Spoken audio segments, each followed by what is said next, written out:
My name is Jeffrey Van Wingen. I'm a family physician practicing in Grand Rapids, Michigan with 20 years experience.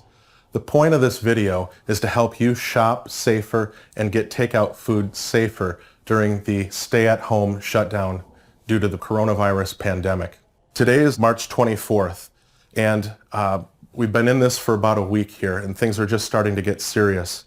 I'm a healthcare provider under a lot of stress. Please be nice in your comments.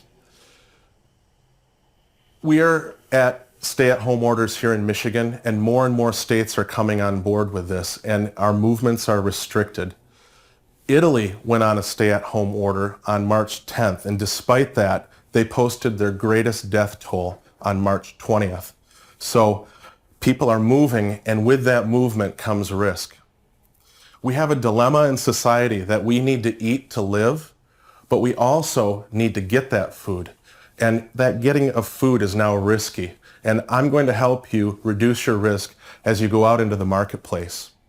Now, they say that desperate times call for desperate measures, and these times are unprecedented. But I believe there is a precedent that we use in the medical field called sterile technique that can reduce risk as you go out in the marketplace. And we use it to perform surgeries, to be in sterile environments so that we don't give infections to our patients. And I'm going to help you adapt those techniques to decrease your risk of contracting coronavirus when you go out and get your food.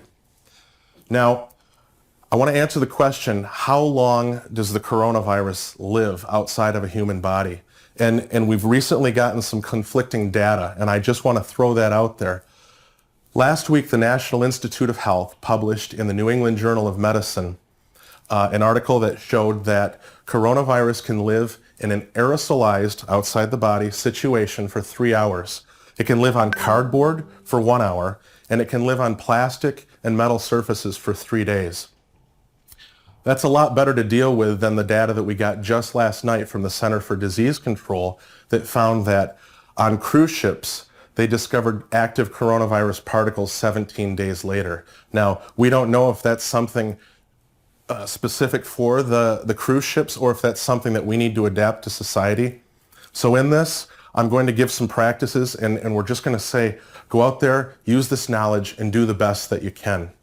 Now, when you go out to get your groceries and you bring them home, try not to bring them into your house unless you absolutely need them. Now, if we're going to go with the logic of the National Institute of Health, we could leave those groceries in our garage or on our porch for 3 days. And if you use a shopping service, please don't have them come into your house. Have them dump them outside so that you can bring them in when you need them. And if you must bring them in, we're going to go through some tips using these modified sterile techniques to remove possible coronavirus from the groceries containers and the groceries themselves. Now, thinking about how I can explain this to a public, imagine that the groceries that you have are covered with some glitter. And your goal at the end of this is to not have any glitter in your house, on your hands, or especially on your face. And imagine that disinfectants and soap, they have the power to dissolve that glitter. So when you're out in the store, it's not just about wiping down the shopping cart handle with an antiseptic wipe. We need to do more than that. We need to be better than that when we go into the supermarket. Here's some tips. Wipe down your cart. When you look at items and you're considering buying, commit to buy those items before you pick them up. You don't know if there's coronavirus on those, and you don't want to be putting coronavirus on those. Stores are doing better. They're sanitizing their stores at night, but they are not sanitizing every canned good and every plastic wrapped item. Don't go to the supermarket if you have any respiratory illness whatsoever. Furthermore, don't allow your loved ones over the age of 60 to go to the supermarket. We need to take care of our elders in these times, and we can bring groceries to them after we've ensured that they're safe. Plan before you go to the supermarket. Minimize your time in the supermarket. And I recommend that you get 2 weeks worth of groceries when you go. Now, before I go outdoors and get my groceries to bring them inside, I'm going to sanitize my table. I'm just going to use a standard disinfectant. And on that note, The Center for Disease Control says that we can use any standard disinfectant to rid our surfaces of coronavirus. I'm going to saturate this so that when I come to it and go back to it, I'm going to consider this as clean. Now this side of the table is going to be my clean side,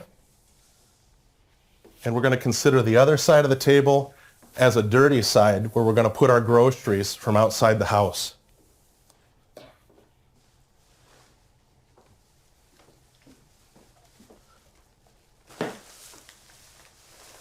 So remember, everything that goes to this side of the table is going to be considered clean and sanitized. Now I have a bag with some medicine in it. I'm going to open that bag, but because I know that human hands have touched this medication bottle in less than 72 hours, I'm going to wipe that down. I'm going to place it on the clean side. But this box of cereal is a different story. It's a box that has cardboard, so we know that coronavirus can likely live on this surface for 24 hours. But on the inside,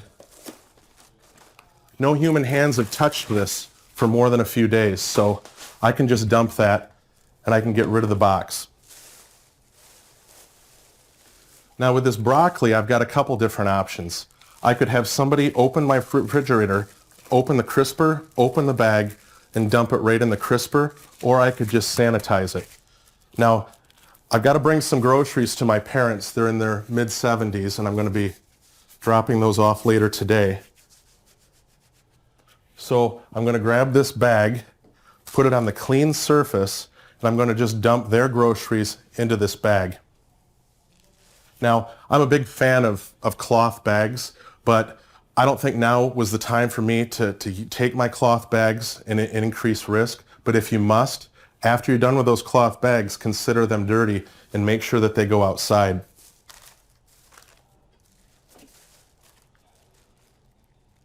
So I'm going to wipe this down and make sure that your rag is good and saturated with disinfectant, because you've got to be putting that disinfectant on these groceries, and you've got to be making sure that you're scrubbing them.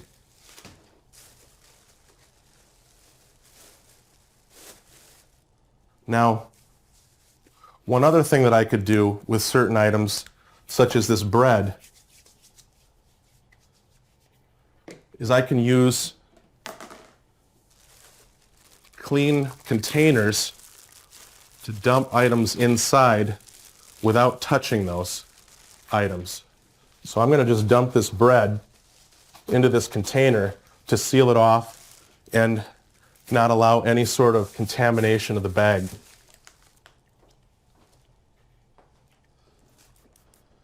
More hardy plastic things that you're not worried about disinfecting more liberally, you can actually spray the disinfectant right on those items.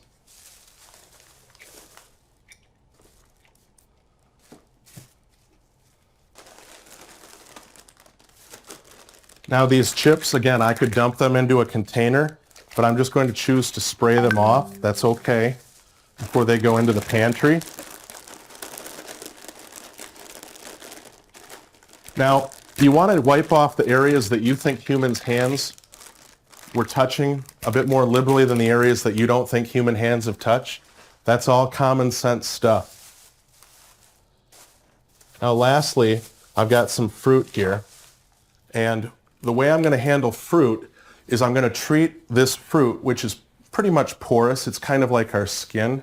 So if I wash that like we should be washing our hands for 20 seconds, then that should be just fine. I'm going to dump it in some soapy water here. And I'm going to come back and watch each one individually. And I do think that the better you are soaking the fruit, the better it's going to be as far as your chances of getting that completely sterilized from coronavirus.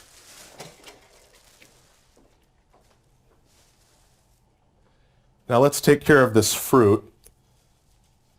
According to the Center for Disease Control, we should wash our hands with soap, getting lots of friction for about 20 seconds. So For video purposes, I'm going to be a little quicker here, but we should be spending ideally 20 seconds on each piece of fruit, just washing and scrubbing. I know all this seems like it's time consuming, but these days, in truth, people do have a bit more time on their hands. Let's be methodical and be safe and not take any chances. What I'm going to do is just rinse it off, try to get all the soap off it, and then we're good to go. Now let's talk about takeout. Okay, so I've just returned from foraging for some food. I have a clean table all around, some clean plates, and my goal, since I don't know the situation inside of the fast food restaurant, is to get this food over to here in a clean way and then get this cleaned off and get it outside the house. So to do that, I'm going to wash my hands here.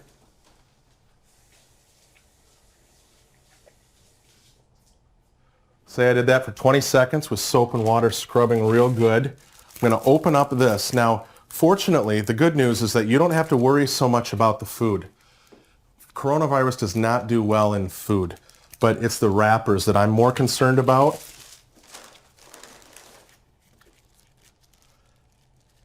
And I know you're asking, can I microwave this? And the answer to that is absolutely yes, you can. Now, I'm not talking about the novel COVID-19 coronavirus. I'm referring to some other coronavirus species, and studies showed that even just a little bit of microwaving takes care of the coronavirus. In addition, heat destabilizes the coronavirus as well. The downside is that on the other side, with frozen foods, you're not going to do so well. Some coronavirus species can live inside of a frozen environment for up to 2 years. So I would not consider your freezer safe ground to kill coronavirus. A good example would be a frozen pizza. You bring a frozen pizza in, you've got the cardboard box, you've got some plastic wrapping, and with that, you can dump the plastic out and consider the cardboard dirty, and then go ahead, clean your hands, and put that plastic into the freezer and you're good. With ice cream, I would make sure that you use some disinfectant to scrub down the outside of the container before you put it into the freezer. With sauces, you want to try to get these sauces onto the plate without exposing to the packaging. Just do the best you can. Now, what I'll do is I'll throw these in the microwave before I start to eat them. I'm going to try to get them hot so I see some steam coming off them. When you do choose food at a takeout restaurant, I think now's the time to choose more hot goods over cold goods. And that's it. I'm going to ask you to share this video. It's not about popularity. It's about getting the word out with education. In these unprecedented times, safety out in the marketplace can literally save lives.